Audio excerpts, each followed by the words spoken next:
Hey everybody, I was hoping that this video would be actually impressioning this Supra lockbox. I got this on eBay for $10 without a key, and so I was hoping to just use an impressioning tool and then cut a key and everything for it. But when I got it, I was actually surprised to see there was actually a pin somehow moved over right here, and no pin right here where there should be a pin. So somehow the whole thing got twisted. It was broken. It wasn't going to work. So um, basically, I was going to just cut it apart, a little bit frustrated with it, but I do have a new drill press, so I went ahead and got that, and went ahead and actually just drilled it out, and so I was able to get it open anyway. And so now we'll transition over to my workbench here. We'll show you what the lock looks like now.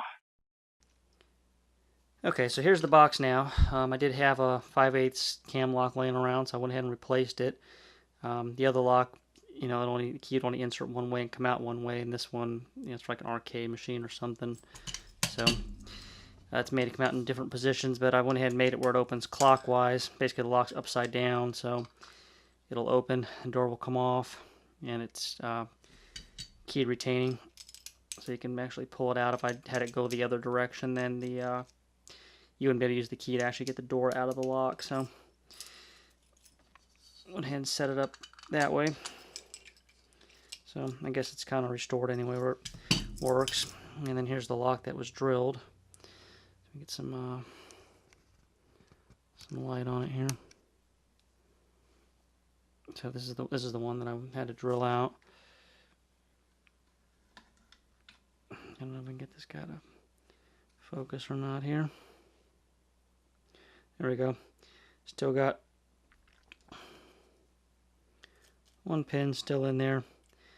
And I just threw it in the drill press and threw a big drill bit in there and just bored the whole thing out until it spun. There's actually still a spring in that chamber there. And that's what the inside of it looks like after it's been destroyed. I didn't want to do that, but it was broke. So anyway, did want to make a video on it since I buy these things on eBay mostly. Restored also for some YouTube content, so it kind of stings when you get them and they're broke. So kind of cheating, I guess, and getting a video out of it anyway. And always thanks for checking it out. And I guess that will do it for now. And I will talk to everybody later.